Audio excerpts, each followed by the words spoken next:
This is a very experimental, real India-China conversation. You grew up in China? Yes, When the one-child policy was there in China, are you part of that one-child policy? I am. A lot of people say, oh, your government mean, why have one-child policy? People should have freedom. I disagree about that. How do I make it reach Chinese audiences? TikTok. But in China, it's the same platform we call Douyin. If you want to really to see China media, that's just a trick. I just found it out. I will be definitely banned. What is the dating scene like in China? Are Chinese people romantic? I think in general, no. No. Yeah. Chinese people are super shy. More think about the business, family, and make money, and make money. A lot of Indians. We're very curious about China. We want to learn from China. But many of us are vegetarian. We don't eat meat. Don't worry. You need to go to the restaurant to mention you're vegetarian. When I was a child, I was a vegetarian. Really? I born like that. President Xi Jinping, how does he talk to public? He's quite cool guy. He's always going to different side of China, down to the factory, to the people's family, even to the village to show the government cares.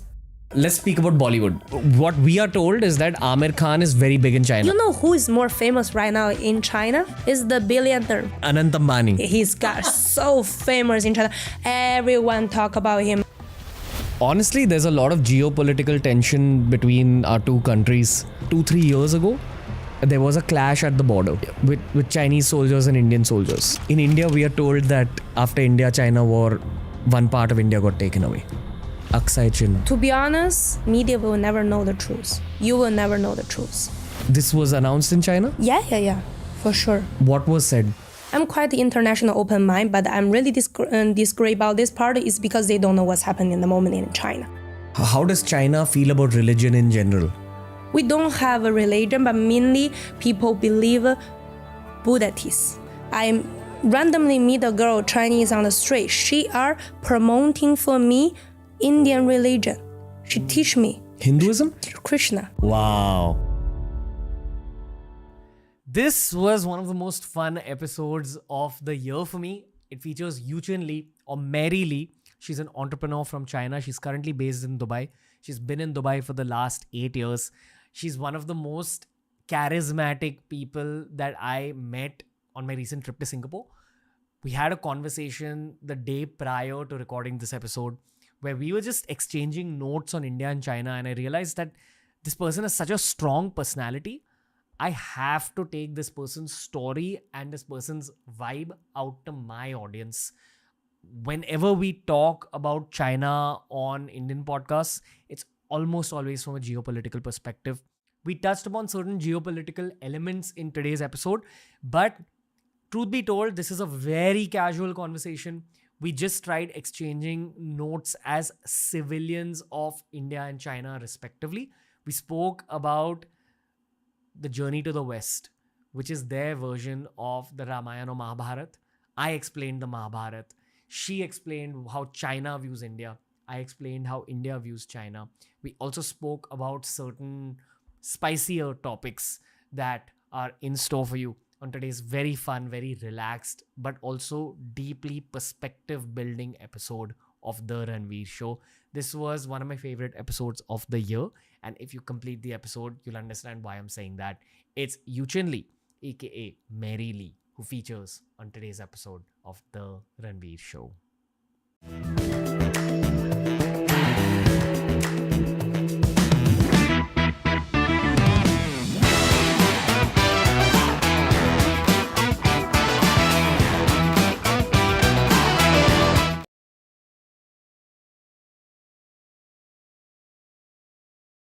Mary Lee. Hi. This is a very experimental podcast for us. I have no idea what we're going to talk about, but I really wanted to just have a very casual and real India-China conversation. I'm excited for that. Actually, that's also what I'm looking for. Yeah? Because to be honest, in my opinion, India is somewhere really history, somehow similar like China. We have the largest population in the world, and but sadly, I was check the visa applying. they reject us. They're not allowed we as tourists to visit India. So that's making me extra excited for today. The the podcast. Yeah. Honestly, there's a lot of geopolitical tension between our two countries. But I don't think that geopolitics always represents the minds and hearts of the people. So this is a person meets person conversation. Definitely. Yeah. Because whatever I learn about China is through the internet. Sometimes, actually, very often it's through the geopolitical angle of it. Like, this is what's happening at the border, and this is the tension between the governments. So we won't really talk about the geopolitical angle today. Of the people, yeah, exactly. Actually, I'm quite special Chinese because I'm living in Dubai for over 7 years.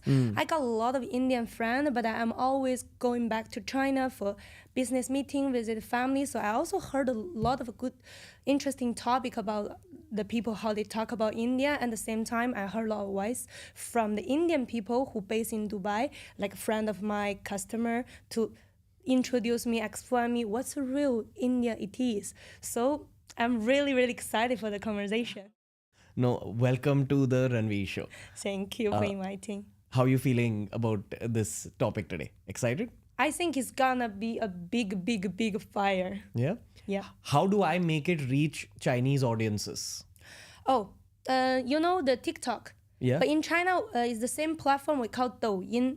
That is a trick I just found it out is China Douyin, which is TikTok, when you must be downloaded from China Apple Store. But when you at, like, for example, your app store from India or from Dubai or other country, when you download, it's not the Douyin which we use in the mainland. So the video coming up is totally different. We're gonna see different thing. So that's why it's, if you wanna really to see China media, use your iPhone, Apple Store to make it China, and to download Douyin, you will see everything. Douyin. Douyin, yeah. Same as TikTok. It is exactly TikTok. God. Do you know that TikTok is not allowed in India?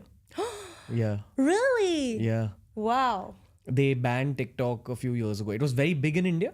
And then overnight, one day, the government decided to ban it.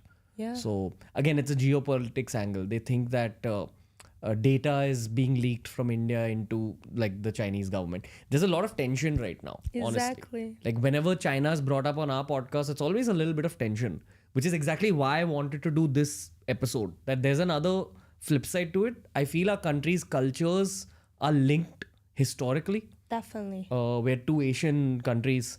And I have a lot of questions about the people and the culture. So let's begin with you. Sure.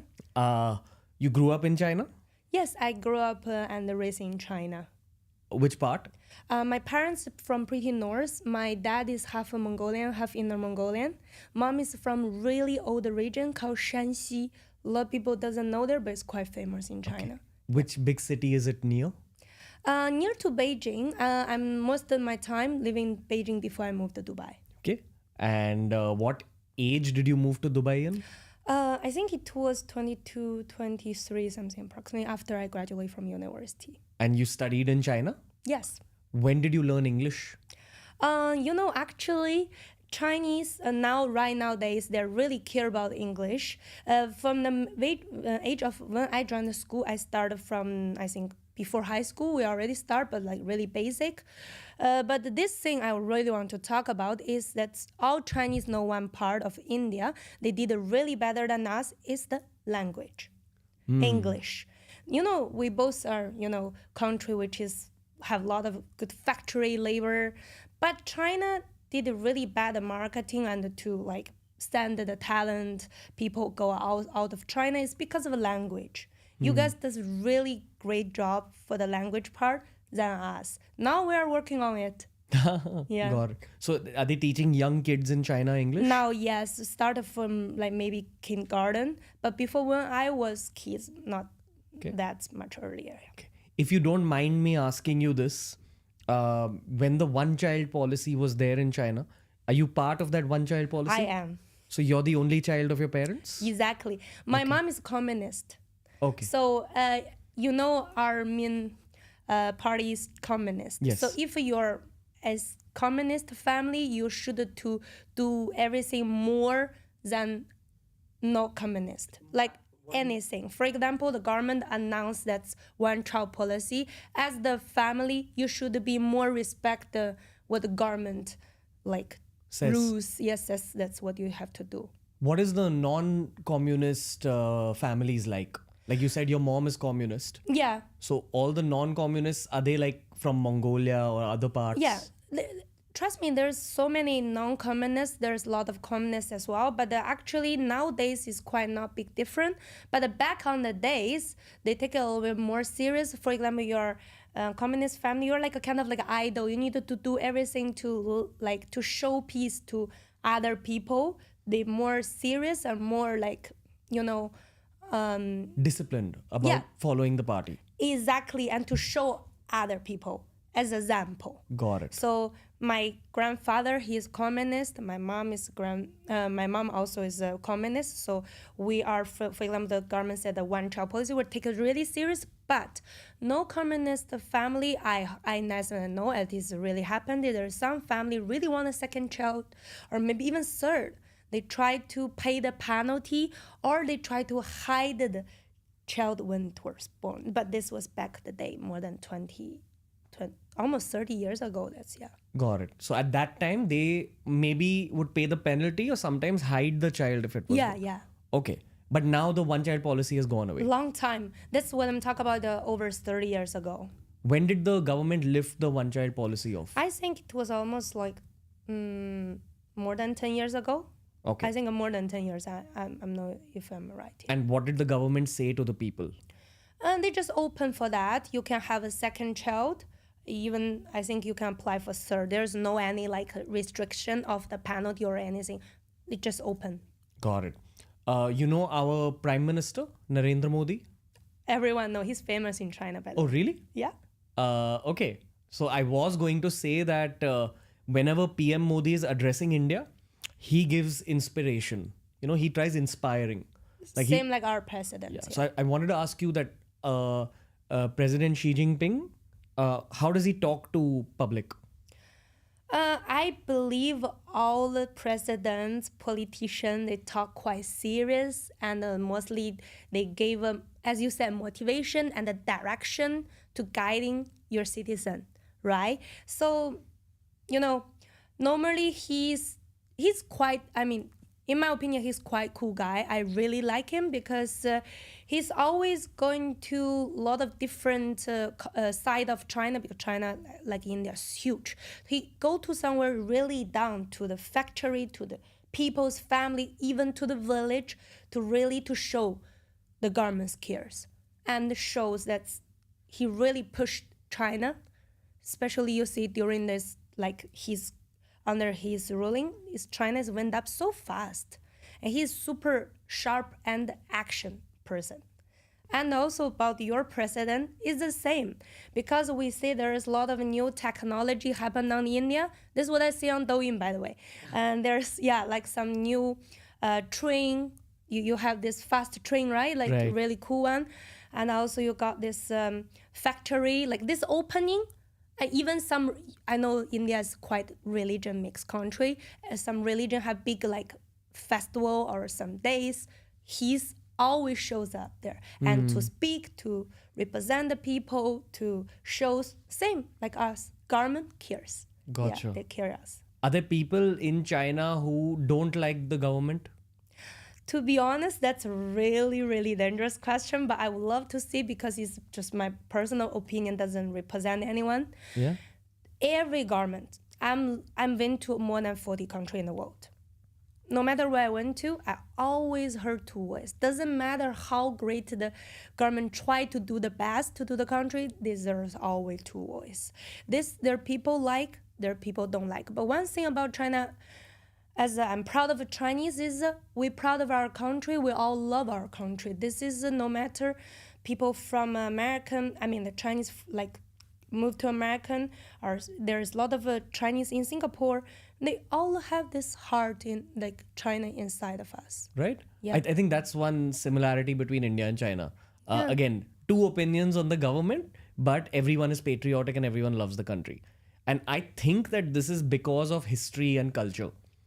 So in India, we love our culture. We Exactly. we realize that, we are thousands of years old and we love studying that stuff. Do Chinese students also study their culture a lot? Like, Yes, this is a mandatory on the school, which is the class which is mandatory everyone should to learn, because I really love history.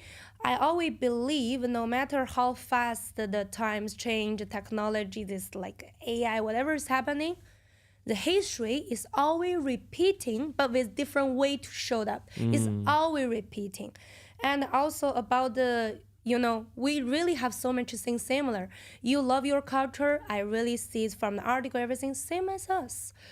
Every Chinese really proud to be a Chinese. We have more than 5,000 years history, Yeah. By the way, one topic I would just want to say that, based on both our government, my personal opinion think like, they already did the best, because nowhere else can speak on the same position as us, because we have the largest population in the world. So for example, you talk about Europe, any country, you just mention a name like French or whatever, they have different the way to rule the country, the government, because why? They have less population.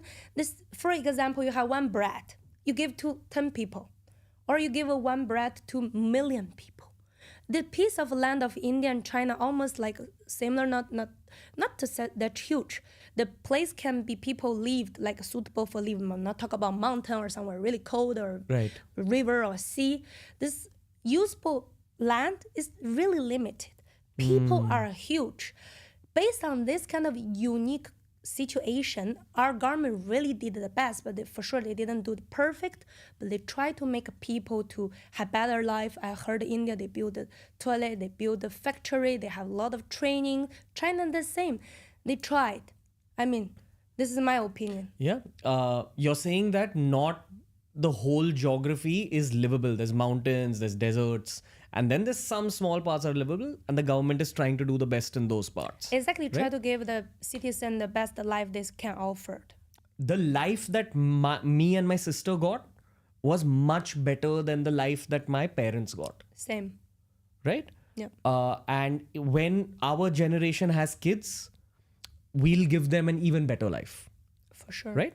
The question I have for you is, what do your parents say about their childhood? How was China back then? And what do your grandparents say about their childhood? Because that would have been before World War II. Wow, yeah. So I have these two questions for you. Cool. First of all, as it's really like luckily we have almost the same age and parents also in the same years. So during my parents' childhood, to be honest, we are from north of the China.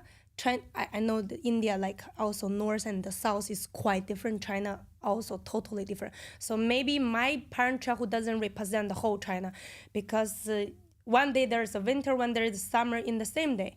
So from the north side, during my parents' childhood, they was at the moment they was talk about a lot about education. Because their parents, which is my grandparents, they wasn't. They were just the moment, just finished the war. Even there is not really completely finished. Japanese army was still there actually.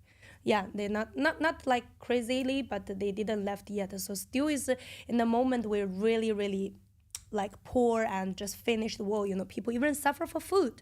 So after they recover from that moment, like when they raising child, which is my parents, they really care about education.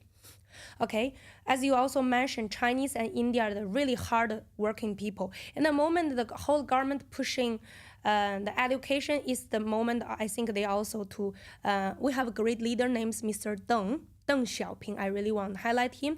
He is the person open the finance developing to help China to getting in the right direction to make us today. 70s, right? Yes, I think it's almost 1970s. Mr. Deng Xiaoping. Yeah. He was after the war, China built the new country.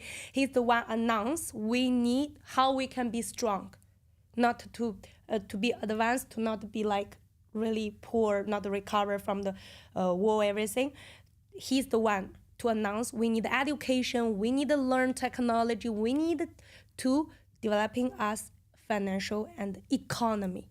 So he's the one. So my parents was in the age which is they are starting pushing to study. My mom even in the school study English. To be honest, that was I think more after high school, like in the university. My mom graduated from university. It was lucky because in our area of the China, not everyone can have a chance to go to university. Mostly people stop from high school, then they go to some school which is for special skill, like for example for motors, for like factory or For career skills. Yeah, career skill Pacific school. Like, At what age? at them after high school. So 18. Yeah, something like that. Yeah, I think like my mom's around 90, 60 something. So after 20 years, yes, around 1980 to 1985 at the moment. Understood. Yeah. So you're saying that after World War II, the focus was fully on education and making China great. After World War II, which is my grandparents, they are teenager, I think. Right. Yeah. So that moment, like it is different issue, is food. Before what I will explain, it was my parents. But now let's talk about my grandparents. The moment after recover from war is food. Chinese people, like India, I believe you have the same situation after the war. A lot of people die from no food. That's why I want to highlight about one-child policy. A lot of people say, oh, your government mean. Why have one-child policy? People should have freedom, this, that. I disagree about that. I'm quite international open mind, but I'm really disagree about this part is because they don't know what's happening in the moment in China. After World War II, a lot of Chinese, like China put all the economy and the money like on the weapon, everything, which is a heavy factory industry, which is nobody care about farm, food, like, So a lot of people died. Like, you don't know how many people died until one person came out. His name is Mr. Yuan Longping. He is the father of China of making rice. Everyone respect him. He died like 1,000 people cried. He is a great guy I really want to talk about. He make the technology, I don't know how to say English. He make the rice can grow up double, triple. Okay. Agricultural technology. Yes, correct. So he saved a lot of people the moment the issue is about food. So Chinese people don't need die for no food. So imagine we keeping born kids. My grandparents, my grandma have 6 kids. I think 3 of them died. Because of hunger. Hunger, and also she couldn't take care of all of them that she gave to some neighbor. Some kids when she burned, 6 kids, they just burn, like they don't think about after. So imagine as the parents, you see your baby burn and die for hunger, you can't take care. Some of them die by accident because you imagine you're 2 person, one child 6. This one run out straight, car get hit, it could happen. And food not enough from poor family. But my grandparents was quite good family. My grandfather was the head of the police station. So they have good food. But still they could not afford to take care of the 6 children. They cannot give them good life. So that moment government to announce one-child policy to at least make the baby which they control the bones, burn, to make sure that the baby come to the world, they have good life, they have good food, they can have good education. That's the second step, which is my mom. Food, education, economy. Wow. Yeah.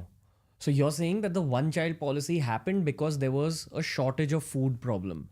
Food, not only food, everything, even the clothing, factory, everything could not afford because the moment the war, all the money goes to the weapon to protect themselves. Got it. Yeah. Can we talk a little bit about World War II? Sure. I'll tell you how Indians look at World War II. Sure. So our big problem was that British ruled over us. Yeah, I know about this part. Okay, and even till today, a lot of Indians have anger against British. But when we meet Britishers, it's okay. We have anger against that phase of British. We are friendly with like Britishers if we meet them now. Not all Indians are friendly with Pakistan. There's somebody old school like China have same. We are with Japan. With Japan? Yes. So if you meet a Japanese person now, it's okay or no? As you said, we are okay with them because come on, it's how long already like been passed. It is we're the new generation. We're international. China developing, Japan developing. We don't check about too much history, but we never forgot about history as same as India. They was by the history which I learned, they did like took over all China, killing a lot our people. So some old school people, there are people. China have some people who like over 100 years old, they still alive. Like in some village, they had this experience. Those people and they are maybe their children, like somebody. It's all based on the education you grew up with. They have old school mind. Maybe they still see the Japanese. They have a bad opinion about that. They don't like them. But to be honest, get back to like now. We are people. Everyone have different opinion, different education, different way to thinking. Me personally, I have Japanese friend. I'm quite cool with them. But get back to what days happened for the British to India, for what they did Japan to China.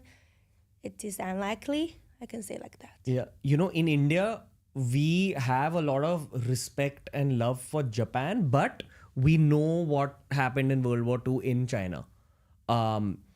We study about what happened in Germany with the whole Jewish community. Yeah. And in India, when people are talking about World War II, we bring up what Japan did in China also, because Japan actually took over China and then even came to India. And there was a battle even in like our northeast region. So we are aware, and I think China went through a lot in World War II. There was a lot of killing. There was a lot of brutal stuff. Right? Yeah. Experimentation on humans and the all number more than what you mentioned on than what's German and the Jewish community. The way more. Yeah, because we have more people, obvious. I believe I cannot announce the number because, to be honest, I check a lot of different, we are not all used to researching. In the school, we learned, in the network, we checked all the number look different. And I heard about some my Japanese people, friend, they said in them history class, they don't mention much even about that. Right. So yeah, but trust me, way more than. It's the same as in British schools. They don't talk about what Britishers did all over the world. Exactly. That's why we're people. We represent people. See, this is why these kind of conversations are so interesting, and we're just starting right now. Yeah. Because you've been taught one history, I have been taught one history, a Japanese kid has been taught something, British kid, German kid. All history textbooks and all governments try showing their country as positives, but every country has some dark past or something. Exactly. But I mean, like, as a people, I feel that we need to learn from the past to do it better. We need to use positive way to see the history. But not everyone does the same. So as the government, what it does, I believe they also have their own concern, their right to not to, because not everyone have the same, positive mind. They might be take it aggressive, negative or emotionally to do something which is not good for the government, Right. Yeah. Okay, so what do your grandparents tell you about that post-World War II period? There was that hunger problem at that point, right? After World War II. Do you know that there was an India-China war in early 60s? I heard about it, but I the knowledge part as the normal Chinese people, we didn't mention a lot about that part because it was a big war. It's not too much died or something. It just small, like compare what's... In India, we learn about it. Yeah? Tell me about, please. It was a place called Aksai Chin, I think, which is a part of our northern part of our country. Yeah. So China won that war. I think there was like 1,800 people in the Chinese military who died, but more than 3,000 died in Indian military. And the way we look at it is that our military was not prepared for that war, and we were not. Yeah, I remember. Yeah, and we were not backed by our government at that time. Also about the weapon, like you wasn't be updated the moment we already have like the not the best, but the moment was the good, the guns, everything, AK-47 something. I read about this part. Yeah. So do you learn about this Indo-China war? To be honest, in my book, when the age I was in the school, we didn't mention a lot about it, slightly, but not like deep to the detail. But on the media, everything, you can see that this part we didn't hide it. Yeah. Okay. Yeah. So I'll tell you, because of that India-China war, my parents' generation has dislike towards China. Little bit. It's little less in my generation, but in my generation now, there was recently something called a Galwan conflict. Did this come up? So recently, like 2-3 years ago, there was a clash at the border. Oh, yeah. Yeah. With Chinese soldiers and Indian soldiers. Yeah. This one, I like news announced as well. Yeah. This was announced in China? Yeah. For sure. What was said? It just said, at the border, it's like a neighbor, and your neighbor. You love your neighbor, you hate your neighbor. Like, I'll tell you right now, there's a lot of geopolitical tension in India. And in Indian media, I mean, I'm saying this very openly. Okay? See, again, when I meet a Chinese person like you, there's no bad energy from your side, from my side. There's conversation. I want to know more. Yeah. But we have a very big population. And maybe 99% of our population has not left India. yeah. They've not gone outside of India. Yeah. At least 90%, if not 99%. Yeah. So that 90% of my population does not have perspective on how other people are. And their perspective comes from media. And the media portrays China like the villain. Yeah. That's what's happening. Are you aware of this in China? So we heard about it a bit, but to be honest, as I said, we can't even as tourists go to your country. So imagine we also know everything about media exactly same like what you said, true media, true news. So to be honest, for us, India is like a big question. Because the media which we see is always come from two sides, positive and negative. Of course, China, your media not only talk about bad thing about China, right? There is something we can learn from it, Right. right? Something really good, advanced, like technology, anything good.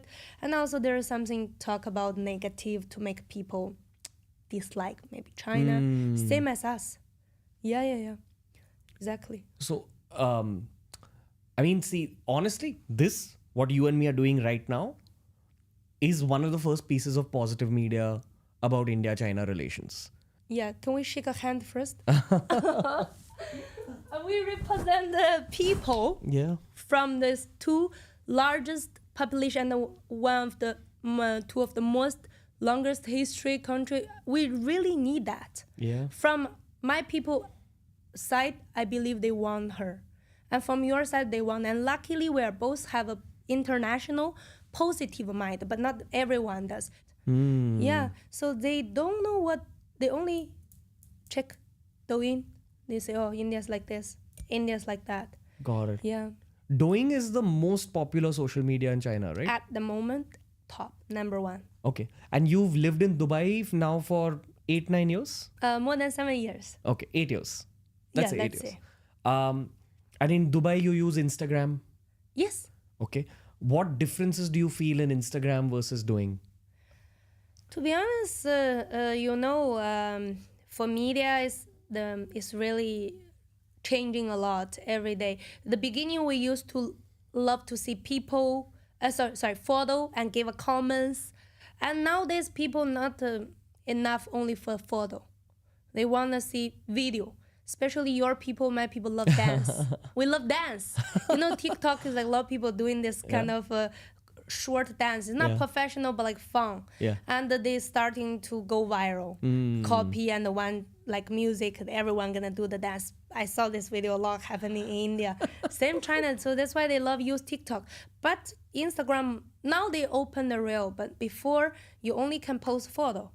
It's like So Instagram is there in China?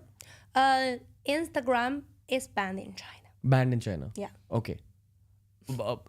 Facebook too. Facebook too. How do you feel about that? To be honest, if I'm a Chinese, which is growing up and based and raised still living in China, I don't feel anything because I got a lot of friends there. I got family there. They don't feel anything because this part I'm also proud of my country is that we made everything by our own. Where Instagram from? America. Yeah. Where Facebook from? America. Yeah. WhatsApp? Ooh, America. Which application you use now? More than this? Yeah. YouTube? Yeah, all over From- America. Exactly.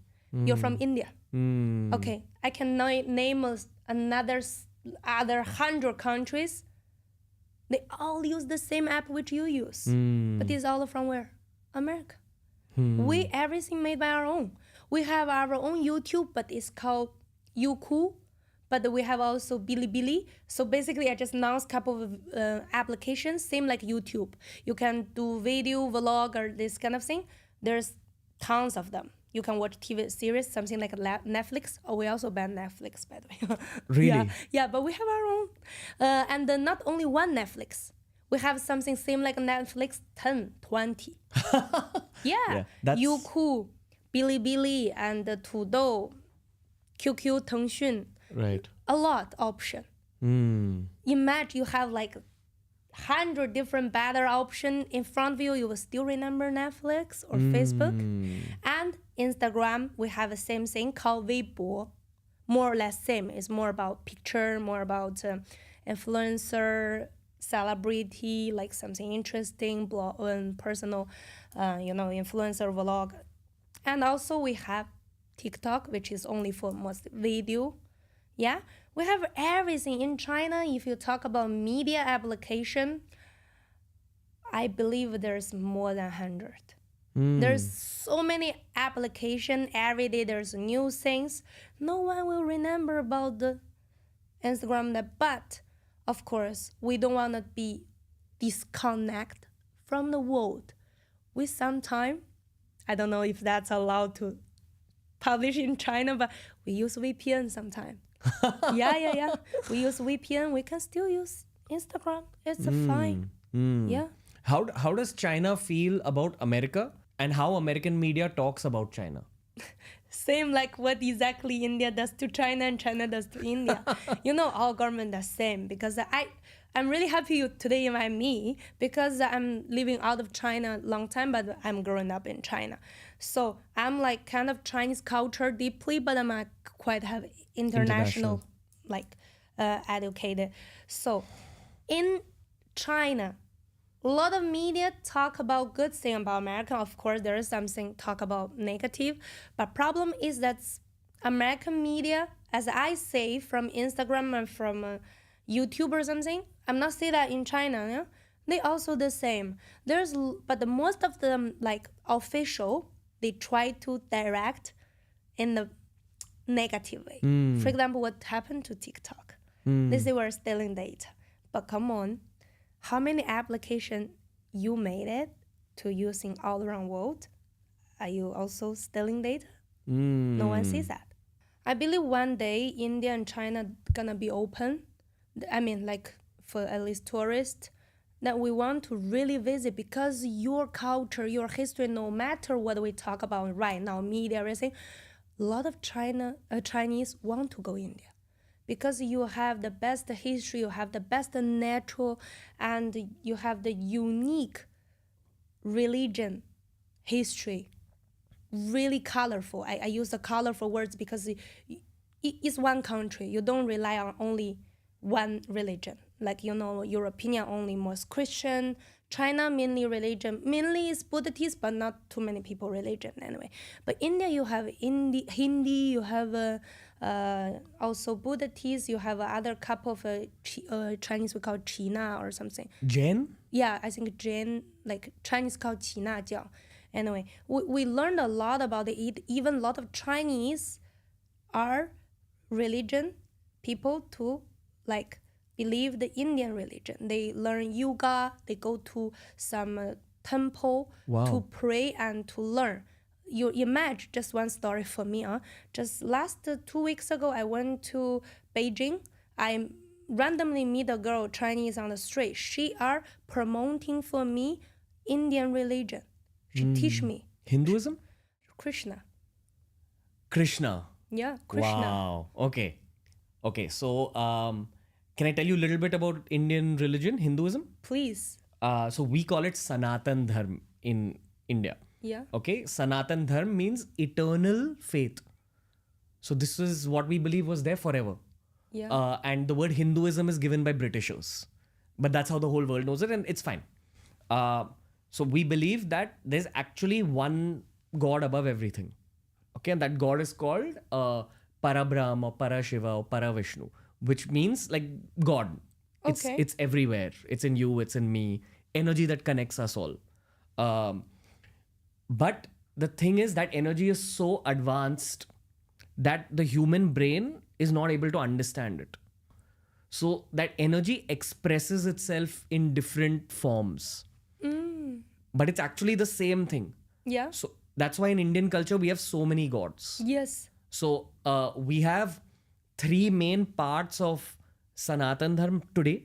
There actually used to be many more, but the main ones in our country today are Shaivism, okay, Shaivism. which is related to Shiva. Have you seen that god with the cobra on his neck, Ah, yeah. the snake on his neck? Yeah. So that's Shaivism. Like It's the blue color, right? yes, correct. Ah, with the gold Yeah. crown, and he's like look like a man standing with the neck, long Yeah. hair. Yeah. Ah, yeah. I see it. That's on Shiva. the temple. Yeah. So we have that. We have Vaishnavism, which is related to another god called Vishnu, Vishnu. and Krishna is a part of Vishnu. Krishna is almost same like Vishnu. Okay. Okay, we have a concept of avatar, which means that sometimes these Shiva or Vishnu, they realize that in the earth there's too much evil happening. So Yes. I need to come down Yes. by taking a character. This one, yeah, she told me about. Imagine Chinese girl in China randomly meet me, explain me about Krishna. Yeah. So Vishnu came down as Krishna and removed evil from earth. Exactly, to save the world, to make Yeah. people to clean and to have a God inside. Yeah. People think now, modern day Hindus think that this was roughly around 5561 BC, Wow. right? And they're doing research on this date and everything. But the third school of Sanatan Dharma, of Hinduism, is called Shakta, okay, where we believe that God is a woman. Yes. I heard about it. Yeah. And you see female gods, goddesses. So Shaktas believe that the main god is a woman. Like a mother. She gives birth. She's given birth to the universe. Yeah, people. Yeah. So roughly, modern day Hindus are divided into these three categories. Yeah. And then in Hinduism, you're free to choose which of that you want. If you don't want any of those three and you just want to learn about the world, even that's allowed. Even atheism is allowed. But the basic logic we believe in is karma. To be honest, is what I believe. Always people ask me, oh, Mary, what's your religion? Actually, in China, as I said before, we don't have a religion, like a majority religion, but mainly people believe Buddhists. You know, there's a movie called Journey to Western. Yeah. That's Wukong. Ghost of Wukong. Yeah. That's the movie which is every single Chinese watch when they were child. Journey to the West. Exactly. And it's vile, like no of the Chinese doesn't know about Yeah. it. And the main role inside is the Wukong. And also his master, which is called we call Tang Sanzang. Right. Yeah, he went to Tianzhu, which is India, to get the Bible to Okay. save the people. That's Okay. the story. Let's talk about this. Yeah, please. So our Wukong is Mahabharata, where Krishna is the main. I know this part because in China we have nowadays this game, if you know, this new game Wukong. Yeah. It's go viral. Yeah. All over the world, people are playing Black Myth Ghost of Wukong, Exactly. which is based on your version of Mahabharata, which is like your big story of That's China. the same why we are go viral about India. This part, the media, because Indian blogger and a lot of influencers said that it's from India.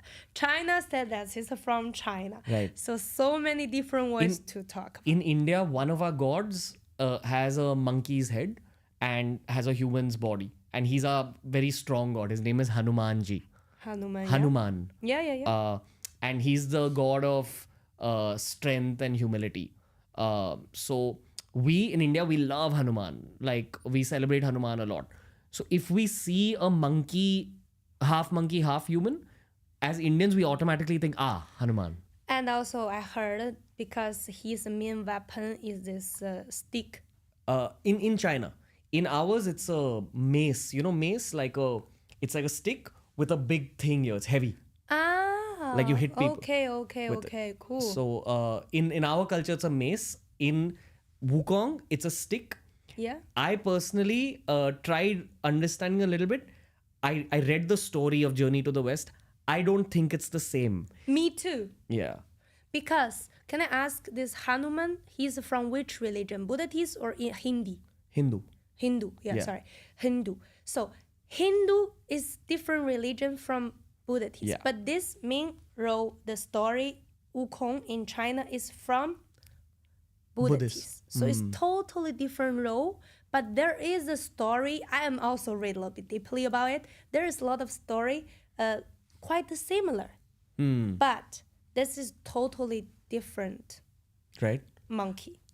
Can you tell us the story of Wukong, Journey to the West? Yeah, it's a simple story. I mean, it's long story. They use I think more than almost 100 episodes. I cannot explain Yeah, whole same. story. Simply just to explain is a story which is one naughty monkey. He the mother is the rock, is the mountain. He burned from a rock. So he's not born from a monkey. So he's like a monkey with a power. But he was so wild. He beating, killing something. And one day he went to the heaven. We believe in under the sky there is a palace for the all god. And he went there. They have some celebration party. And he break the party there. He eat the peach from the main god, and the peach which make you have a longer life. He eat all the peach. He break the peach tree, and when they have hosting big party, he go there break everything. He literally mess it up. Then the main god got really angry, and he punished him to put him under a mountain, and to let him waiting for one guy. They said gonna become to save the world, save the people. Which name, as I said, in China we call Tang Sanzang, or you also can call Sanzang. Him is the one will be by walk from China all the way to the place we call Tianzhu, and which is where India right now located, to gather the real Bible for Buddhists to save the world. Okay. To spread the love and everything, to save the world. So the story is when he go to this all the way from China, walk to India is a long way. And there are so many master, bad people, evil, gonna stop him. And there is people said that they eat his meat can get all life longer. You will never die. You're gonna be all life longer. So his meat, everyone want to eat. So there's so many, we can say mafia, evil master on the way try to stop him. So it's always gonna be really hard. So the God help him to give his three, I don't know even how to say wishes, bodyguard, whatever, to help with him together. So the first one and the most famous one is the monkey. So he go to the mountain to save the monkey, to take him to go with join his journey. Then second one is a pig. A pig. Yeah, a pig. This pig also used to have bad story. The God punished him to send him the long way. And the third one is a master from the ocean. Okay. Yeah, he used to live on the ocean. So the video game Black Myth Ghost of Wukong is about the monkey. Only about the monkey, because he's one of the most famous one. Then the main story of where this originally came from is what I'm telling you, and this Sanzang bring the three of them, 4 person, all the way going from China to India, get the Bible. All the way happened a lot. It's so hard, and anyway, finally he got it. Everyone become a god, God. Become more evolved. Yeah. Okay. Yeah. What is said about India? Like you said, Tenjen? What was the name of India? Tianzhu. Tenju. Tianzhu. Tenju. Yeah. Correct? Yeah. Because I know. Okay, what is said about that land? They said it's a holy land. It's the place which is you can get the Bible to save the world, save the people from the suffer, save the people from the pain and devil and the like bad, clean them. Got it. Yeah. What is the name of the Bible in? We just call it the Bible, but it's Buddhist Bible. But- In Chinese, we call it Zhenjing. Jinjing. Yeah, it's the Bible of the Buddhists. Okay, Buddhist teachings. Yeah, Buddha's teaching. Okay, you've studied story of Gautam Buddha. The A Buddha. bit. Yeah. Okay, like do you know that he was a king? He was a prince in India. Yes. Okay. And he's prince. He's crown prince. He should Yeah. be the king. But he one day, it's a long story. Also, I think they was trying to give him a wife or something, right? And he one day just wake up. He feel that's not his life, and he tried to go to looking for the meaning of Yeah. the save the world and life, and he going to leave the palace. He went to walk and on the tree or something to talk to Yeah, people. he saw a dying man, he saw a sick man, and I think he saw something else. I can't remember what the exact story is, but he realized that eventually everyone is going to die. Yeah. So he left the kingdom and he started meditating. Yeah. And he meditated until he became enlightened.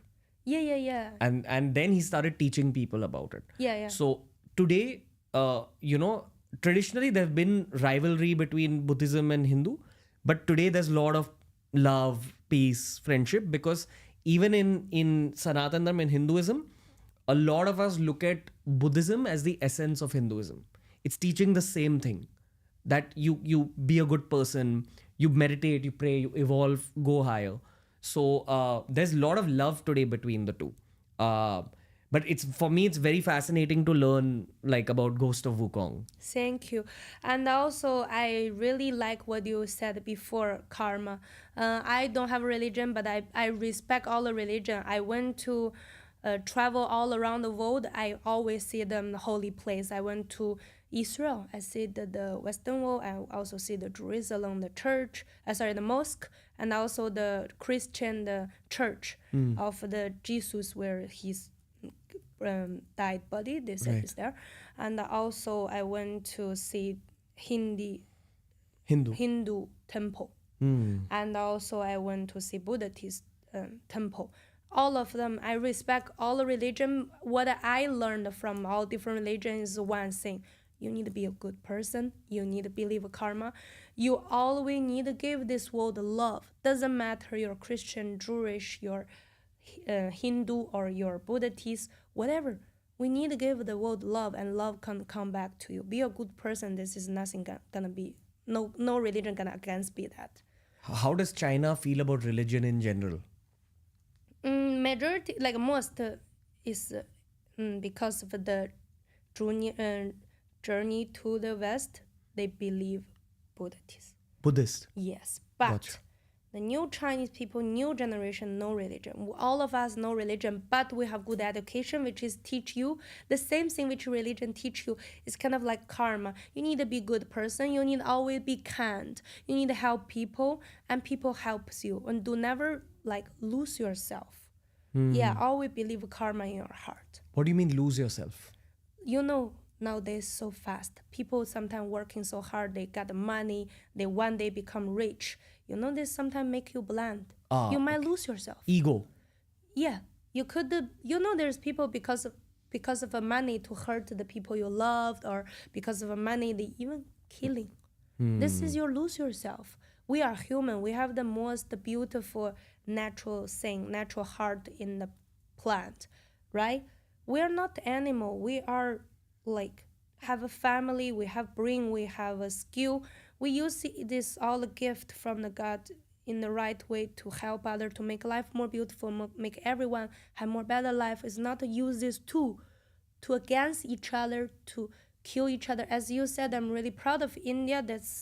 They have so many religions, they live in peace. They might be small, sometimes have a little bit argument or different opinion, but they all in India, this country, they live peace, they love each other. It's the same. Yeah. Same as China. No, I'm very fascinated about this Chinese religion thing because in, I won't say my country so much, but I think internationally, China is shown as atheist, like doesn't believe in God. Yeah. Is that true? Yeah, mostly we teach us to believe karma, of course, but believe yourself. You need to use your own hand to change your life. That's why we are so like much work holy, and people work like crazy. And now you see the country is really developing, economy is growing really fast. Got it.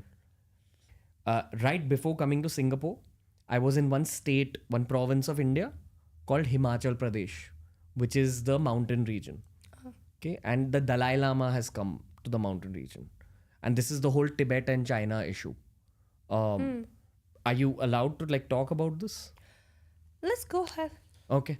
Yeah. What do Chinese people feel about Tibet? Because Tibet people feel like they are a separate country. At least that's the messaging we get in India. I'm just trying to understand your perspective. To be honest, as Chinese, as a normal Chinese, which are not too much into the politic, we always know Tibet is China, is part of China. On the map is part of China, on all the record you can find, it is a part of China, but it's different religion. In China, we have mixed with 56 different religion, you can say religion, different nation people. Tibet is one of the really important one, but this is always the one of the part of China. China is also a magic place. Like we have a Muslim, we have there have also religion from Russia. They look like Russia, and also Xinjiang. Xinjiang, the people, as you said, they don't even speak same language like us. The writing I check is exactly look like the Arabic writing. Uyghurs. Uyghurs. They write like this, and but a little bit different pronunciation, more a little bit like Turkish, what they speak. And also there's so many different. Oh, myself, I'm a little bit Mongol. Mongolian, we have a totally different language, which is from the Genghis Khan generation. You know, it's exactly different. We were the only language write like this. Gotcha. In the world. Got it. Everyone write like this. Right. We're the only one write like this. This is the old Mongolian. Now the new Mongolia, the alphabet look like Russian. But like I talk about the old one. Same like Tibet. So there's so many different nation regions in China, but we all are Chinese. So China is the country which is mixed multicultural inside of China, but we respect, and we love all of them. A lot of my friends from different countries, even from from different cities, driving to Tibet to do retreat, because there is a holy place. It's a really high point of the place in the world, and they have this big temple. And there, you go there, you will see people knee on there, and they don't walk. They just knee and pray until you arrive at the temple. So all the Chinese does this, and the local people there giving us food, give us commendations, supporting. We are all the Chinese. We are all a family. As the people which we communicate with from Tibet, they don't think like that. But right. Government, as I say, they all have their own purpose. I don't judge if it's good or bad. They visit India to did the meeting which you mentioned. I don't know the purpose behind. They have their own reason. I don't judge, but definitely there is their own doubt. But as a people, no. Yeah, you're not a government representative. So that's why it's not correct for me to ask you geopolitical questions or to question you on things. If you were a Chinese government representative, I would have asked you very different questions here. Yeah. Here I'm trying to understand your perspective as a Chinese citizen. I speak like from normal people. Yeah. How we think about it. Because I know there's a lot of Indian Tibetans watching this. And they have even more they have a negative perspective about China, like more than like even Indians like me who are not Tibetan.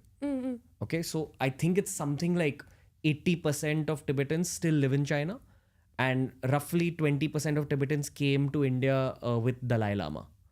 What is so what I understand, this is what I have understood, like through the podcast and all that, is this is what we are told. Okay, I'm just like telling you uh, that China took over Tibet, uh, and when you speak to any of the spiritual leaders of Tibetan Buddhism in India, they want independence from China. They look at it as how British was over India. They look at China over Tibet, and Wow. and worldwide, there is a free Tibet slogan. Oh, Like they want Tibet to get its freedom. oh, okay. Yeah, but Nice to know. I think uh, this, I might be wrong, but I think that Chinese population is not told the full truth about Tibet. That's what I'm sensing, because Chinese government wants population to focus and build China, and grow. Uh, but when I spoke to those freedom fighters, they said that the government is taking a lot of minerals and resources out of the mountains in Tibet to supply the factories, and they've changed the language now. So they've removed the language from the textbooks of like. This is the most controversial part of this episode. Really? Yeah. Okay, this is sensitive conversation, but I don't mind because we both know, we don't represent the government, we represent the people. Yeah. As a Chinese citizen, to be honest, a lot of my friends I mentioned, they went there. I never meet the leader of Tibet. I also have a chance to do that. As every single Chinese people, as every single Tibet religion people. We don't meet the leaders much, as I don't meet our leader at all. So for local people of Tibet, as I say, they love us. We are same. I love them too. We respect the religion there. And a lot of Chinese people have a goal, especially young journey. They have a goal to go Tibet, to holy place to worship them, bring to give them love and to try to understand them life. Every single people like you, like me, we every day go to work, have family, the people we love, have a business, try to improve ourselves. This is what we mainly focus on. Not many people too much focus on, okay, as you said, they say the negative about China and Tibet. But to be honest, really, let's get back to the people to see what the Tibet people really want. I believe no one wants a war. If China government support everything really well, we developing a lot. As you said, one part of media told you the China government took that to use a factory. But have they told you about how our government support the place? You know what? China have more than like 1.54, like on the media record said like 1.4, 1.5 billion people. We have free education for every single Chinese with insurance, and 9 years free education for every single Chinese. Doesn't matter your Mongol region, your Tibet region. The Tibet kids can go to the school for free. They learn Chinese as a language.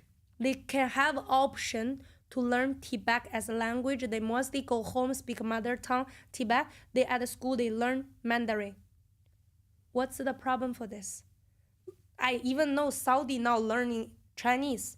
UAE learning Chinese. A lot of Indian people, they also learn Chinese. Yeah. We also learn English. Now we are communication with English. There's no language or culture try to like control way or like in a negative way to for what you just say. But when the media try to promote it in that way, it sounds weird. But no one, you will never find any record said that Chinese government not allow Tibet people speak their own language. Never. They just gave them learn Chinese. Everyone learning. My region also not mainly like Han, because the main region in China is Han, but China not only Han. Han is the one speak Mandarin. Our region Mongolian. In the school, you can have option to learn Mongolian or you can speak language as Mandarin. You know, the Chinese language is going to be one of the most powerful language in the world except the English because the population and everything. If you want to do business, it's the language, I think for the future, beside English, you have to learn. So there is no problem for that. But the people with the color glasses, see this? with some, The negative light. it's become sounds negative. But they go to ask the people, to be honest, I never heard anything negative. Not from the news. I talk about the really physically been there. The people when travel back, everyone come back with smiling face and the local people so nice. The photo we are same. And in the end of the day, I want to say, even doesn't matter about Tibet or Chinese, or Indian or Chinese or American. We all people. We all have good heart. We all are naturally friendly and kind Right. when we born. I'll tell you like two more things that I've learned. So the spiritual leader of Tibetan Buddhism is the Dalai Lama. Okay, have you seen Dalai Lama? I seen on the news they say something, but I don't really into much as Have normally they said we anything negative? No. One part I don't know if exactly is that one, but we see one the news. Mr. President Xi went to visit. They shake hand. They were, as I said, our president, like your president, they like go to every single corner, go to every different kind of industry to show the people, to ask if they need anything, how's going, government what they can support you for, or if they have some new developing or something government to support, show the face. They went to Tibet and there is a news they are meeting before and shaking hand. I'll tell you what we are told in India. Okay, they say that so the Dalai Lama was removed from Tibet because this is what is told to us. The Chinese government tried killing him when he was a child. He escaped to India with all his followers, and even one other spiritual successor called Pencheng Lama was kidnapped by the Chinese government and kept away. And right now, the leader who's kept there is not the real leader. That's what is told to us. Yeah, I think maybe the one I see on the news is the different leader, but I'm not sure the story. I don't want to give some words which is I'm not Expert in. sure on Okay. it. But to be honest, now you see there is a leader, and before this one was escape. What's the reason and the story behind? Media will never know the truth. You will never know the truth. And he maybe not tell the truth. But I'm not sure because this part is never like on my media that's I interesting for researched about. But no one know. But when the media or some politic or like some capital, whatever, they want to use it in some their own purpose, they will make it as what you say. But no one really know what exactly happened. But what I want to really say to Indian people and the Tibet religion, now there is a Tibet leader there. It doesn't mean that we don't love Tibet religion or we don't love Tibet or we want to do anything. If we really doesn't, there is not gonna be. This gonna be maybe we change our Han people to be there as like Leaders. like leaders. We still keep Tibet there. Means definitely it's always a part of us. Got it. We love each other. Gotcha. I'm just trying to again get perspective of a civilian on this. Yeah. So this whole Lama and Tibet angle is one of the negatives that's portrayed about like China and like the media. Yeah, love to know about how what do I think about our country and also In India, one of the things we think is that China wants parts of India also. Like our eastern part is called Arunachal Pradesh. So on Chinese maps, they show like that part as part of China and India shows it as part of India. You mean the mountainside? For us, it's our east. Oh yeah. Um, For us, it's I think around the it would be west for you. west and And north. southwest. Southwest. Oh yeah. And there's another part called Ladakh, which would be like next to Tibet. So even this part, that's where the clash happened, border clash. So I know for a fact that there's a lot of Indian army installed there right now just for protection. Wow. Yeah, because we think that they're like China will want to take land. So I'm not saying this as a India versus China thing, but my angle is that the Chinese Communist Party wants to keep growing land, and it's not just India; it's like also all over. That's just, and this is how the world thinks also. Yeah. Yeah. Okay, cool. We like become strong not from today. It's already been like the last past, let's say, 30, 40 years, we are really like growing not like this fast. Let's see the history. Have we ever put a wall or took a land of any other country? Can you give some names? In India, we are told that after India-China war, one part of India got taken away. Aksai Chin. To be honest, maybe yes, maybe no, but that was long history. I'm talking about the nearly history. Let's say 10 to 20 years, 30 years. We didn't put any single wall or any land from other country we took. Never. Because I don't want to mention other countries because it's too sensitive and also it's not my business. But as a single Chinese people, from our education, when you was baby, join the first class when you in the school, we be always educated. We love our country, we protect our own country, and we respect other country. We respect multiple culture. This is every single Chinese being educated. We respect everyone, and we need to be humbly, candidly to treat international relation. And we always be educated about peace. Again, back to the history. Why we learn history? It's let you feel the pain, how suffer was China in World War II. Yeah. How many people died? It doesn't matter they attack us or we attack them. Even that's part in mini Asia parties were China and Japan, yeah. But Japanese died. Chinese died too. The part of India and England. Both parties died. Let's ask every single Indian people or Japanese people or Chinese people or even British people, even Germany or Jewish, whatever. Ask them they want a peace or they want to go kill people or be killed. No one want it.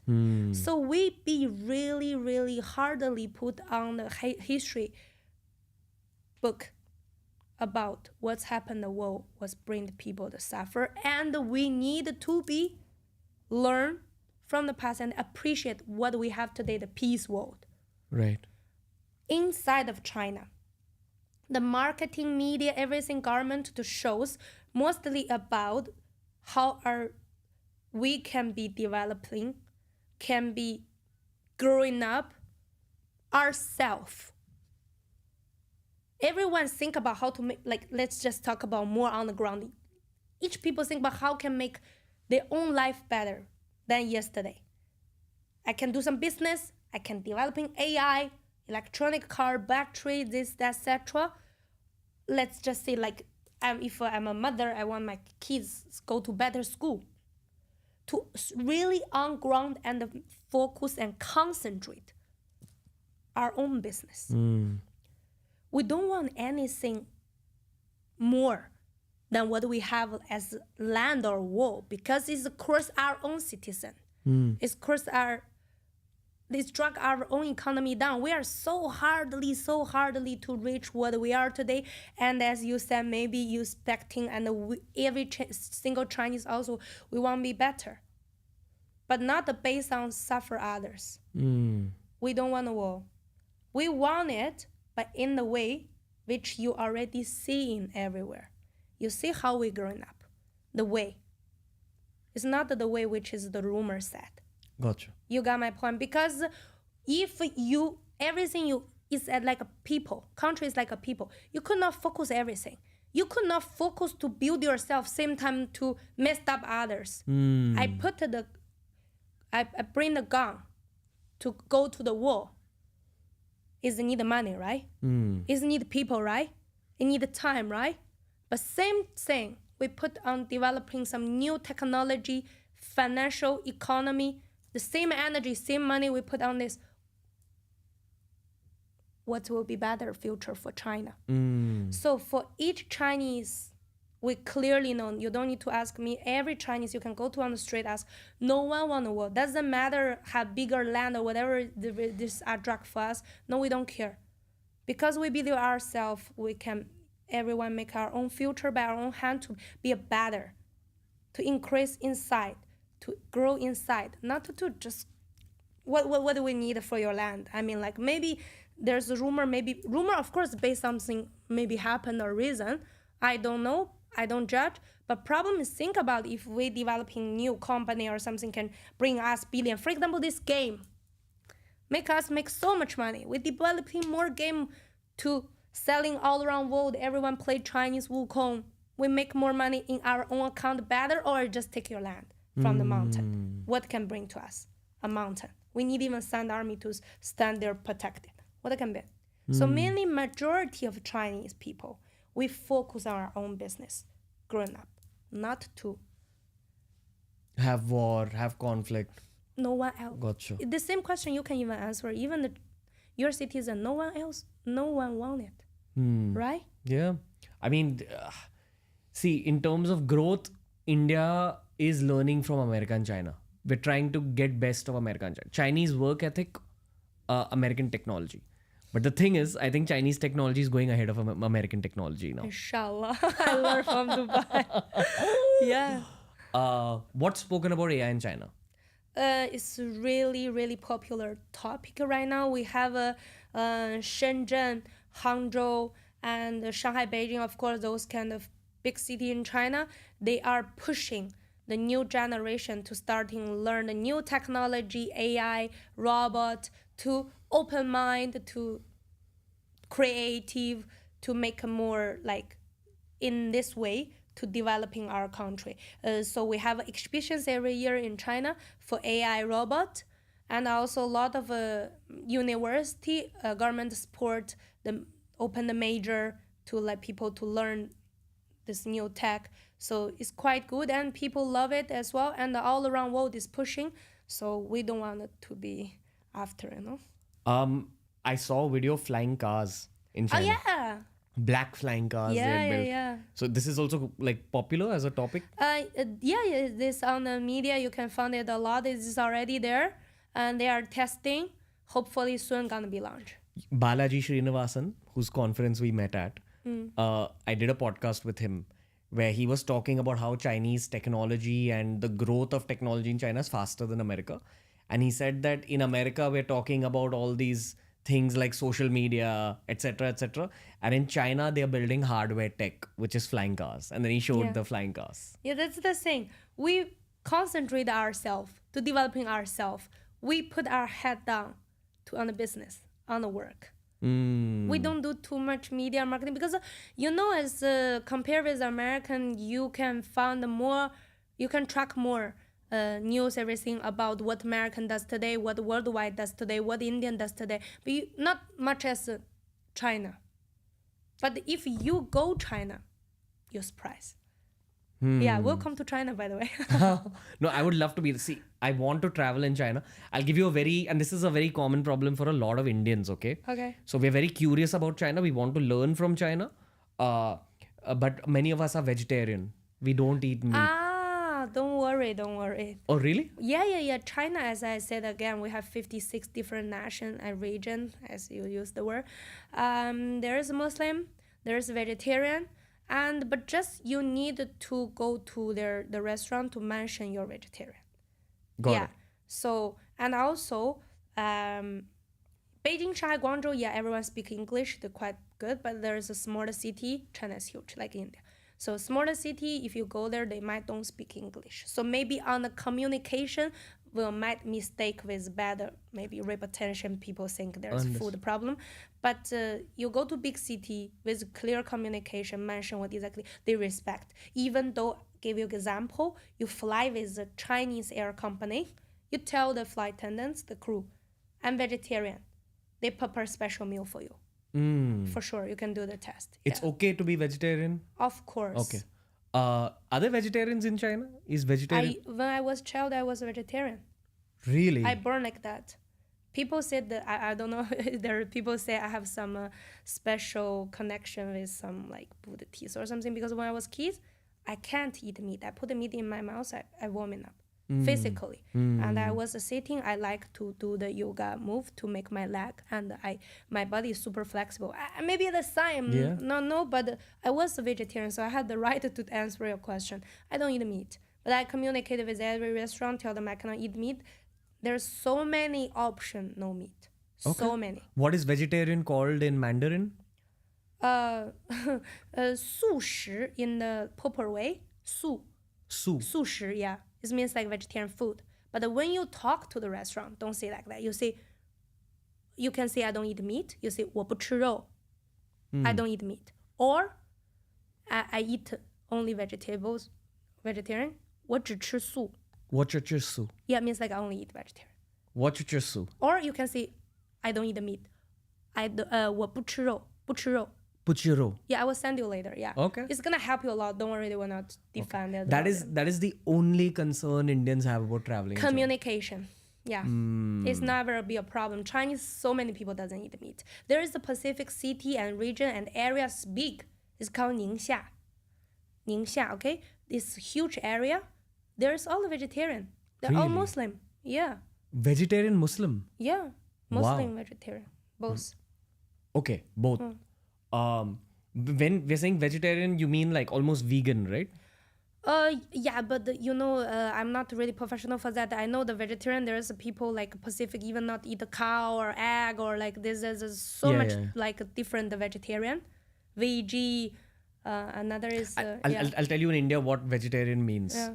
It means no chicken, no seafood, no cow, no goat, no pig. Wow, yeah. strict. Yeah, strict, and no eggs also. Yeah, actually, it's good. It's really health. So now, if I want to say these things, like even no eggs, Yeah. how do I say it in China? Oh, long. I need to write down for you. I'm not, unfortunately. Okay, I think no problem. because this is different the words for each of them. Because for vegetarian, they also have different vegetarian. You're kind of like a strict one. There is somebody can eat egg, but not milk or beef. Right. But somebody even can, the China have the cook oil. Yeah. Some is not olive oil. It's the meat oil. Got it. It's called lard. Yeah. It's made by the meat. Of what animal? You can. There is some by pork, some by cow. Yeah. Okay. So some strict one you could not even eat that. Yeah. So you need to highly mention it. But there is a vegetarian restaurant. Don't worry. But you'll be able to find food.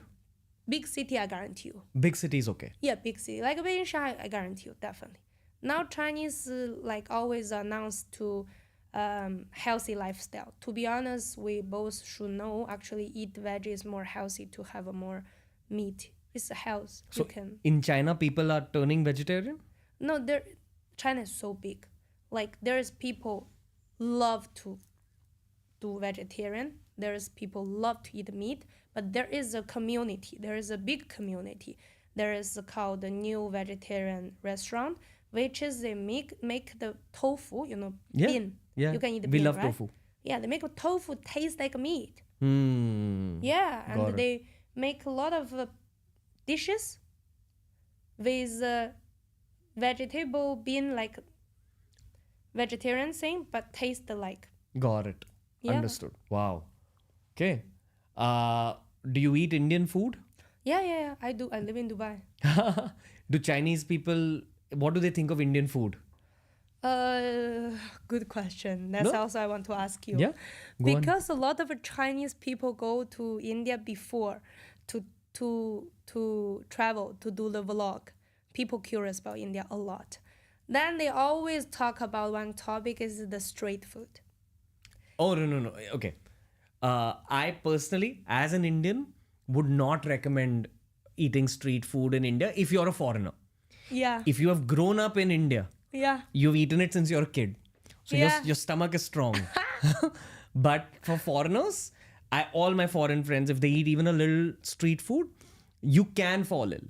This is so popular in China. You don't know it's a viral. People always talk about Indian street food. I live in Dubai. I know I went to really like high standard Indian restaurant, like a fine dining. And I also, Armani. Yeah, Armani, the one I went. Yeah. Okay, go on. Also another couple of them, but I also eat the street food like this crispy ball. Pani and you puri. put so many things Water? inside. You put water in it? No, sauce.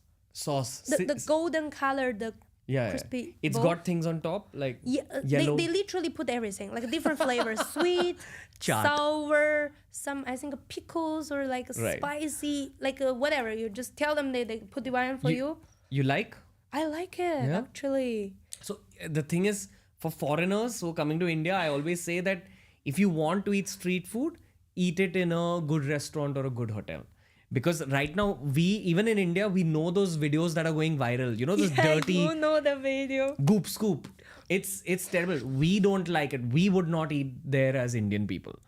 It's not hygienic. In big cities, sometimes you'll find street food that is hygienic. Like in Mumbai, you'll find hygienic street food where the guys use gloves, they cover their hair, the sauce is clean and all that. But for foreigners, either you eat street food in a big city where you can see the hygiene. You'll be able to see it. The guy's clothes will be clean. His place will be hygienic. Also, you know, today I came here. I have a really, really like important mission. Represent myself, want to really see here. Use this opportunity. Is that media is really good tool. Could be sometimes it's really bad tools. Yeah. So what you know when Chinese tour travel blogger and some Indian influencer went to China, like when we travel each other country, I really want to let's show the real India. Yeah. Let's show the real China. There's one Indian influencer, I don't know her name, but she got so famous in China. She have some like famous family name, I don't know her name, but I will give you later. Okay. She got so famous in China, everyone would diss her. Why? Because she went to like such a village city, like not even the like we have a level 1 city, 2, okay. 3. She went to some small one. She go there, spend like $50 something around this, like Chinese currencies was 350. She said she stayed the best hotel, no Chinese can afford that. And she went to some like dirty street to record some negative. But I know why, because this is something people love to see. It's unique, it's different. That is the key. You understand what's going on in China. She got a lot of view, got a lot of followers. She go viral. She got famous. I know this is her own personal purpose, but I really highly want to be here today to suggest whatever this blogger and influencer who have more followers to represent your country to come to see us, to show food, even for Chinese. A lot of foreigner, not only Chinese, like Western European, go to India. They don't shoot the everything. They only shoot the thing which is to getting them more famous, get more traffic. Yeah, whatever gets more views, more Yes. clicks. That's what you said. The restaurant, the place got so famous. It's really dirty. Yeah, Let's see yeah, that. yeah. But that's not all Indian, because I'm really living in Dubai. I would like this all influencer to bring more positive or bring more full story, more real thing, and this to show your own audience what exactly India are, what exactly China are. Yeah. That will be more bring positive side to make more people to have less hate and more love. Yeah, right. I know Mumbai have so many beautiful places, like a tall building and like financial center, luxury hotel. No one shows that much. Yeah, I think hopefully it'll change, but we can't control these things. Human beings will be human beings. Exactly. I want to talk about another human being oriented subject, which is love and dating. Yeah. What is the dating scene like in China? What is romance like? Are Chinese people romantic? I think in general, no. No. Yeah. They're not? Chinese people are super shy. Okay, are Chinese girls and Chinese guys different? Of course, boys and guys, No, girls are I'll different. tell you why. Like in India, I feel all Indians are mostly very romantic. Yeah. Like a lot of love, lot of romance. Yeah. Both the boys and the girls. Showing, they shows a lot. Indians are very emotional. Like I think that's our strength and our weakness from a national perspective. But for example, now in India, in big cities, dating culture is very normal. Hookup culture is also normal. But you'll also find lot of Indians are very loyal. Like we want marriage, family, all that. So what is China like? Okay, this is a really big question. I only can talk from my smaller perspective, like small angle. Sure. My experience, I feel Chinese in general are not really romantic because we are more physical on the ground. It's like we are more Career? career, more think about the business, like family and make money and make money. Chinese. Sorry, this is really our deep blood. So Chinese, everyone have so much passion, and nowadays the new generation is a little bit more selfish. They mostly maybe want to hook up instead of to get a serious marriage. I believe in Indian new generation also too, because they have more option. They say more like back to the day of grandparents of our parents. They are meet one. They maybe never date. The parents organize or you met you with this person till the end of your life. Arranged marriage. Yeah, It's China there- do have too. Wow. Like from village from the back the days, like really really long time. I'm talking about now, and people have less option. People has more. You don't open your eye too much. That you are more focused what you have. So more loyal. Nowadays, new generation for me, I'm 1994. Yeah, don't show my age, by the way. Okay. On my generation, everyone is like more focused themselves, like more want to be more rich. Let's talk really honestly. More build the better self. They maybe might marry the person they really love. They will marry the person can have better life. The girls and the guys also, who can assist them better. Maybe you're not the most beautiful one, but you could be like adding value or something. They more think about the physically. Got it. So Yeah. they keep their career in mind first and then choose their partner. From my side, the people surrounding, yes, but definitely China is too big. There is Or everything. everything I could see. The new generation this time I go back China, there's a lot of like really, really young, like 18, 19, 20 years old. As I see, there are kids dating, hold each other hand. They say they're going to promise love each other for forever. Yeah. Crazy. When, like, you and me are roughly the same age. Yeah. When we were teenagers, was there dating culture in China? Yeah. But Chinese parents are strict. In China, this is really crazy thing. In China, when you were in the school, the parents not allowed you date. Back the day, I'm not talking about now. They watch you really like tight. What time you go home? The girl, you're not allowed to go home after like 8, 10, something like that. They don't want, especially I'm a girl, like they really seriously don't want you to lose the focus for study, and they think you're baby, you're too young, you don't know what is. But when you graduate from university, they starting to change the words opposite. When you get married, a lot of Chinese kids and mom, you told me like until I graduate from university, no relation, no boyfriend, no. Then when I just one step out of school, like you expecting me I'm married? Like what's this? A lot of Chinese. Same thing happens in India. It happens more with the girls. Guys have lesser pressure. Yeah. Same? Yeah. Guys, the pressure starts coming at age 30. That now get married. Especially from the smaller city, the parents every day, when you gonna marry? Especially if you have a big family, you have an auntie, uncle, like when there's Same. special day, the topic on the home meeting, if you're single, everyone gonna question you. When you gonna marry? When you gonna have kids? When we gonna have grandchildren? Blah, blah, blah, blah. Crazy. When are you gonna marry? When are you gonna have kids? No, please. You're not parents. You? Me, I'm seeing someone, it's very serious. I'm dating someone, like it's a serious relationship. Inshallah.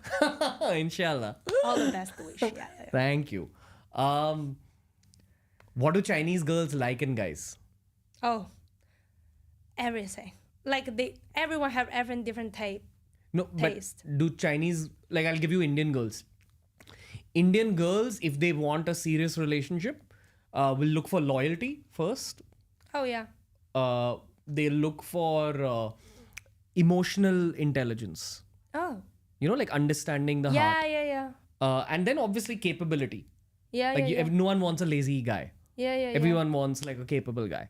I don't think Indian girls care too much about looks.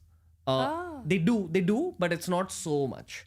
Uh, Lots of Indian guys think that Indian girls care a lot about money, but Indian girls say, no, that's not important. But lots of Indian guys feel that about Indian girls, that Indian girls care about money. I'm sorry, but I saw all the Indian girls want Samir Khan.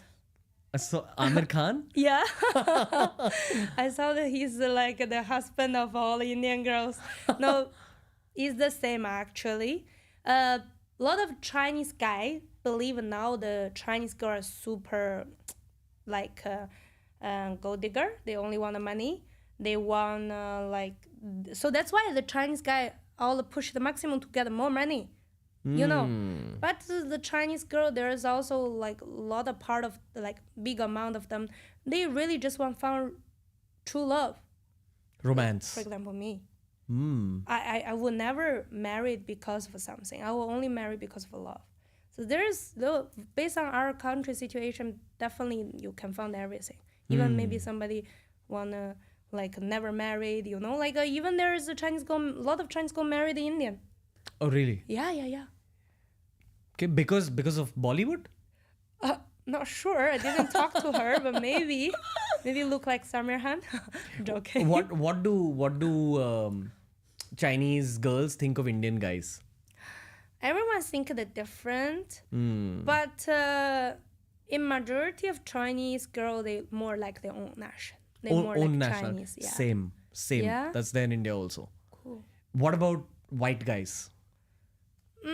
To be honest, there's people like white guy, but they're not. But the majority, as I say, Same. most of them like own nation, culture. Yeah, culture, comfort. Food, everything. Yeah. And also, I don't know about Indian men, but Chinese men, I am living out of China, so I see a lot of different nation, boys or girls, men. Like, I really still prefer Chinese guy. Why? Because they are really, really care about family. Like a lot of European or like let's say American, they are like now more open mind. We can say open mind, but maybe they're too advanced. I don't know. Like don't judge. But they care less about family. They have an even open relationship. They're like you know, Chinese doesn't matter if what do they still keep the family inside. Maybe there's some new family. I know there is cheating.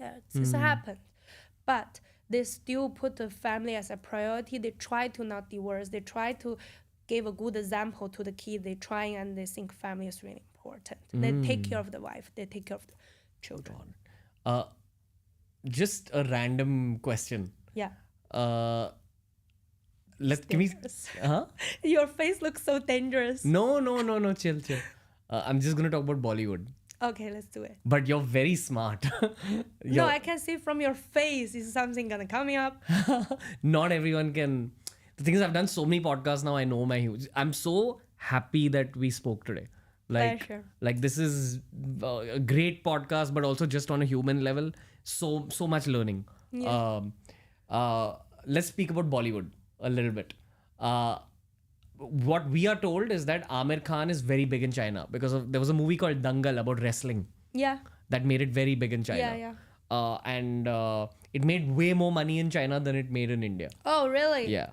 Cool. And it was a very big hit in India, but it was even bigger in China. Yeah. So is Amir Khan the biggest Bollywood actor for you in China? And you've worked with Bollywood actors, right? Yes, I did actually interview for a lot of Bollywood star last year in IFA in Dubai. So to be honest, Bollywood have quite big like traffic in China media because you really does a great movie. But we always joke like your movie is the most like in the funny way, huh?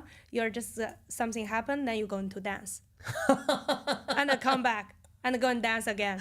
So sorry say that, it's okay. You know the worldwide, even Chinese movie, Hollywood movie, French, Italian movie, this not happen. This especially only happen on Bollywood. This is something happened, the girl crying and she starting dance.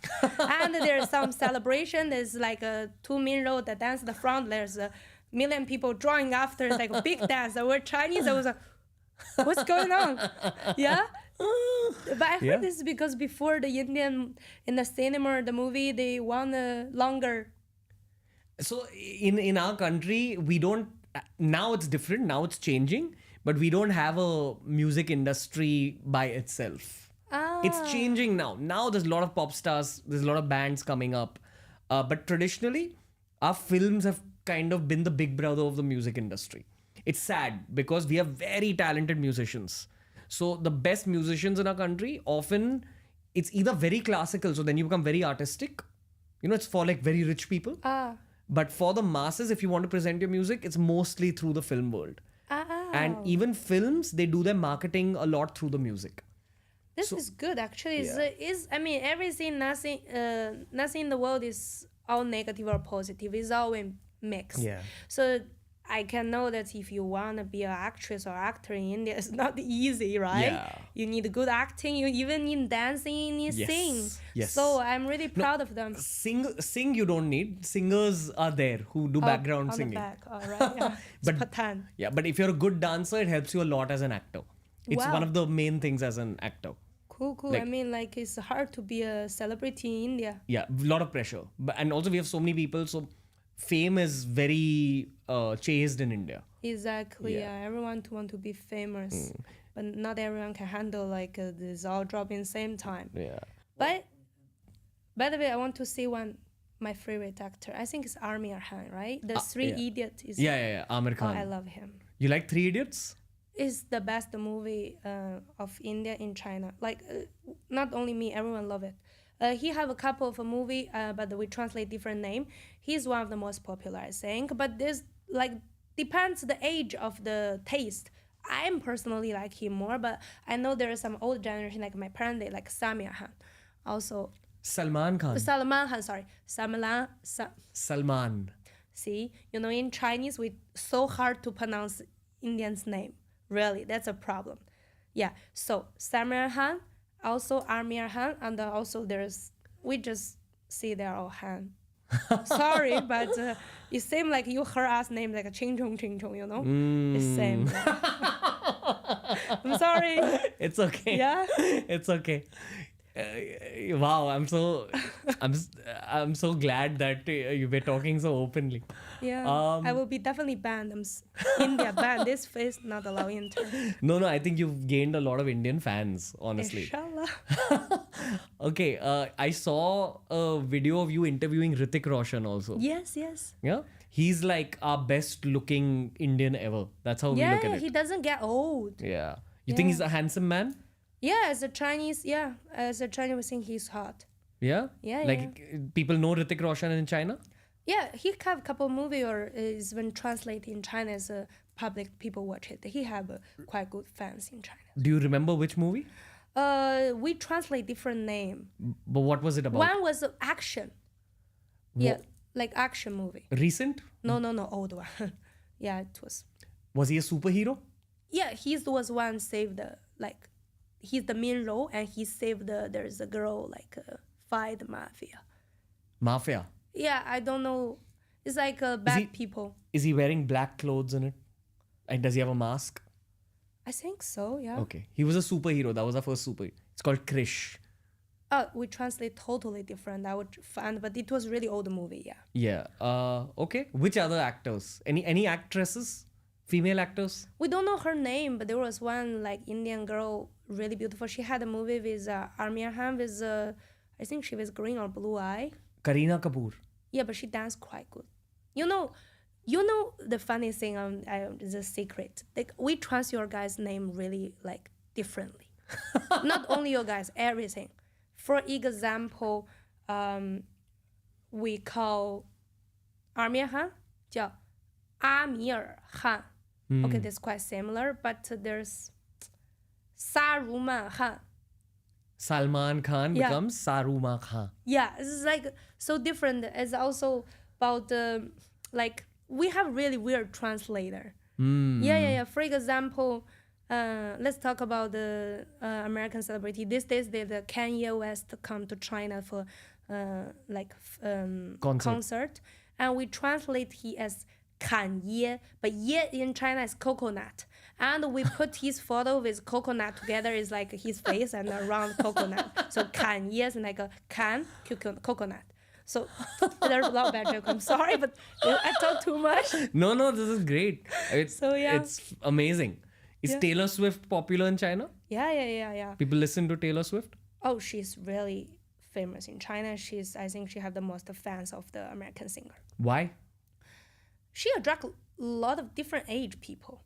You know, for example, when you ask Army Hans or one of those main actor, they might be attract girl as my age or someone above me, but they might don't attract young girl.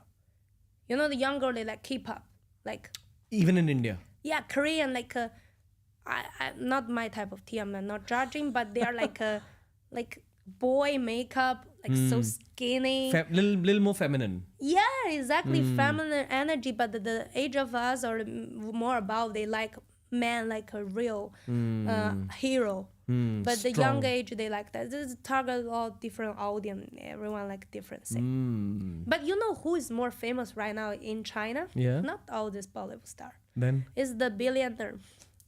Anant Ambani. So famous in China. Everyone talk about him. Everyone, even there's some influencer went to his wedding to record. I don't know how he got it. I went to the wedding also. Oh, good for you. Yeah. How was it? Most epic wedding ever. Really? Yeah. I'm gonna. You- Please tell us more. You know John Cena? Yeah. John Cena, WWE? Yeah. He was also there. And Rihanna, I heard. Like, Kim Kardashian was there. all the big people, Yeah. like even the CEO of the Facebook. Yeah. Everyone you can think of, every Indian celebrity was there. And it's so big. I can't tell you everything because there's too much that happened. Yeah. I actually made one podcast about it, which was like 30 minutes long because it was an experience. Yeah, like this is never happened in the human history, like Yeah. as my knowledge, and it's a really big thing in China as well. We don't talk about how Halloween it is. Let's talk about how people think about it. In China, have totally different two sides of voice. Some people is really against it. The wedding? I'm allowed to say that. Yeah. The wedding? Yeah. Some people really like wow, see the good compliment about Yeah. it. Yeah. So what was fascinating about the wedding for you? To be honest, for me, it is something which is never happened. It's like, wow, you know, like I cannot describe by word. It's just, wow. It's something never, you see that. It's not 1 day or 2 day, 1 week. I know in Indian culture, wedding is big thing. It was from March, May, and June or July. Yeah, it was spread over a long time. And he spent the most of money, I think, in the record history. Do you know about the family? Oh yeah, I read about the history about it was his father, but they have a different, not a really big family name. Like I know family name in India are really important, but they see the wife, which is the wife of him. His father saw the wife, and she have a good family name. It's called in China we call 婆罗门. Pole woman. Yeah, we call this kind of families. Okay. 婆罗门, something like that. Yeah. And he introduced her to the son. And he take over his father business. His father, I think, passed away. Yeah, but young. his father was the biggest businessman in that phase. Yeah. So his father was made his business in petrochemicals, petroleum. Yeah. And Anant Ambani's father, who's Mukesh Ambani, Yeah. he is like business idol for everyone our age. Yeah. Because he took his father's business and grew it like crazy. Yeah. And his father was already a billion. They were already like very, big. Yeah. But his father's taken it to another level out of hard work. Exactly. And also he make it in the multiple different industry. Yeah. Before was only for the natural stuff, like petrol something, and he make it to a lot of different sources and different industry. He's made internet very cheap for Indians. Wow. So all the villages in India now use internet because of him. So that's why when this wedding was happening, the family was trying to showcase the best of India because they've actually built modern India in so many ways. Yeah. So there was very like positive energy about it. And that's why all the celebrities also, were there. It was the like people respect it. Sorry? People respect it. Yeah. And also even today the family is like doing a lot for India. Like they're very like patriotic. and Anant Ambani, the guy who got married, he runs a very big like animal rescue center. So they rescue animals from all over the world, and the family's got good intention, but they're also growing like Crazy viral. Yeah, they are the richest family in Asia. I mean, like Yeah. business side. they'll probably like if they continue. I think the new generation will become the biggest in the world. Like Wow. they're just very they are what every Indian business family wants to become. And there's a lot of other Indian billionaires, but the thing is these three generations have all been good. The grandfather's been great, the father's been great, and even the new generation is great, which doesn't happen. That is really hard. In China, we talk the same. They said in Chinese we say 富不过三代.富不过三代 means like you cannot reach to the, you can continue your richness to the third generation. Yes. This is believed in India also. And I know a lot of rich families. Yeah, the kids are spoiled. Yes. But here it's not.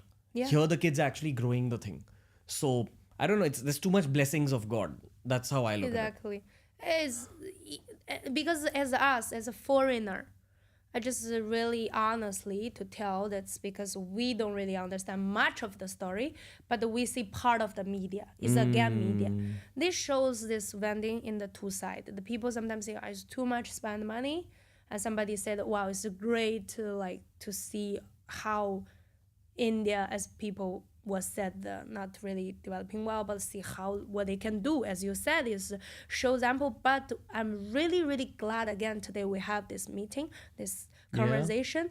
That's led me, because I've definitely download the video, translate it in Chinese to put it in Chinese media to let Chinese people also understand what exactly the story behind the thing. I believe no matter who you rich billionaire, if you're getting from the people, you're giving back to the people, I respect you for my opinion. If he did a lot of things to push the Indian citizen to become great, he did a lot of things for the society, for the people, Yeah. I respect him. Yeah. Yeah. If I do this to you, do you understand its respect? Yeah. We do too. You do It's this? also Buddhists do the same. Yeah. We are normally bow.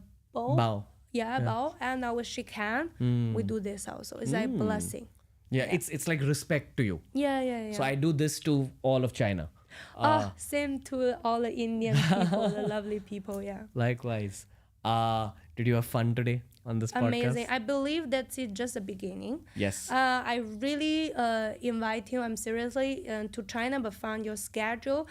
We can to visit China. I can show you some part of which you interested about, maybe technology, AI. Also, maybe we can visit some temple of Tibet. Yeah. Yeah. Because would in love my hometown, which is next to exactly my mom's house, downstairs 1 minute's walk is big Tibet temple.